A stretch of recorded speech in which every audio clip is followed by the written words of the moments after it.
Hello, everyone. Welcome back to my channel. I hope everyone is having a wonderful day. Before starting the video, please subscribe and keep watching for more detailed videos. Not long ago, Crystal Lowe stepped into a spotlight she never asked for. Not for a film role, not for an award, but to share an announcement that would reverberate through her life, through her family, and through every person who has ever heard whispers of fear in their own body. She revealed that she is battling stage 3 breast cancer. This is her story, her resolve, and her promise to persevere. Early in 2025, while going about a routine day, Crystal noticed something unusual, a mass in her right breast. At first, her mind dismissed it. Maybe it's a muscle strain, she thought. But as days turned into weeks, that mass would not be ignored. She returned to her doctor. The first tests, a mammogram and ultrasound, were inconclusive. She was told casually that the breast is just one of those things, a mystery. But she didn't let that answer stand. As time passed, the mass changed in size and position. A subtle shift. A faint alarm in her body. Her nipple inverted. Fear crept in. She went back in. A blind biopsy followed. And then that phone call, 3 days later, her GP telling her she had invasive carcinoma in a duct. She remembers curling into a ball, the shock, the tears. She remembers the surreal split second where part of her couldn't believe those words could apply to her. From disbelief came data. From shock came plans. Additional tests confirmed. She was facing stage 3 invasive ductal carcinoma. She braced herself. The path ahead would include chemotherapy, a double mastectomy, radiation, and eventually implants. She had never faced a major illness. And now, she would face many. But in that crucible, Crystal chose not to be powerless. She was determined to reshape the narrative. She named her chemotherapy Agnes MacDonald, imagining it as a warrior.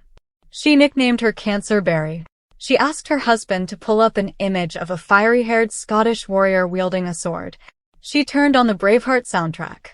In her mind, she and Agnes stood ready for battle. She gave herself a role. Not a victim, but a champion. She admitted the fear. She hated going into the chemo waiting room, knees tucked under her sweater, wanting to vanish. She dreaded the moment she would see the vial of the Red Devil, doxorubicin. She asked for time. She asked for control of her narrative. She decided that the red of that medicine would not signal defeat, but fire. It would remind her of her lineage, of her mother and aunts whose hair glowed like embers. It would remind her that she could fight. Crystal credits the people around her as indispensable. Her husband, her children, they became her anchor. Her industry, her colleagues, they became her team. She called Annie Howell at Hallmark in fear. What if they forget her? What if this diagnosis ends her career? But they embraced her fully, assured her they had her back. Producers rearranged schedules so she could direct remotely. Hallmark colleagues bought wigs, offered transportation to treatments, and rallied behind her. She described it as being wrapped up in love, held by a blanket of community. Yet even with that support, she did not sugarcoat the cost. She wrote that this journey has been scary, strange, and humbling. It has stripped her in physical, emotional, and spiritual ways she never anticipated. She said it stripped illusions, exposed rawness, demanded surrender and resilience in equal measure. And evolving within that vulnerability is resolved. Crystal pledges that she will grow. She speaks of turning poison into medicine. She speaks of choosing how to meet what happens, even when she cannot choose what happens. She will walk forward with heart open, sword raised, one step at a time.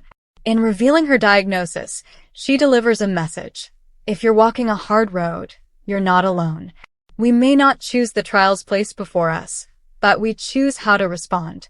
She invites us to follow her journey, not for pity, not for spectacle, but for solidarity. To stand beside her, to carry strength for others, to remind each other that a life defined by fear is a life diminished. Let's reflect for a moment what her journey teaches us. First, listen to your body, even when the tests don't speak loud enough. Crystal felt something was off. She honored that warning. Too often we silence the subtle shifts until they demand attention. Second, claim agency within chaos. Naming her treatments, visualizing the battle, These acts were not denial, but defiance. When options are limited, our mindset becomes a terrain we can still shape. Third, ask for help. Crystal did not choose this path alone. She leaned on family, peers, colleagues, medical professionals. She showed that strength is not solitary. Fourth, share the burden. In making her announcement public and being vulnerable, she offers all of us permission to speak, to fight openly, to lean into community. Fifth, hold on to possibility. She insists this is not the end of her story. It is the beginning of a new one with scars, but also one with growth, perspective, and purpose. Her resolve is not blind optimism. She acknowledges the fear. She acknowledges uncertainty. She acknowledges that this road will be rugged, full of unknowns, of dark days. But she carries forward anyway. With the vow, I promise to persevere. As you listen to this voice, consider whether you know someone facing a battle that feels too heavy. Share Crystal's message. Remind them they are not alone. Let this story encourage regular checkups, mammograms, attention to the soft whispers of health. Let it fuel empathy toward those navigating treatment and recovery. Let it steer us toward how we can support, not judge, not distance, but bear witness. Crystal Lowe's story is still unfolding. Her direction, her roles, her dreams, all continue. She is not removed from her life. She is walking through it with purpose. She will endure. She will heal. She will teach. When her voice trembles, we hear strength. When her tears fall, we recognize grace. Her promise becomes an invitation to face our own trials with courage, to live in the grace between fear and hope, to meet what we cannot change while shaping how we respond. Come back to our channel for all your updates. Thank you for watching. Please subscribe to my channel.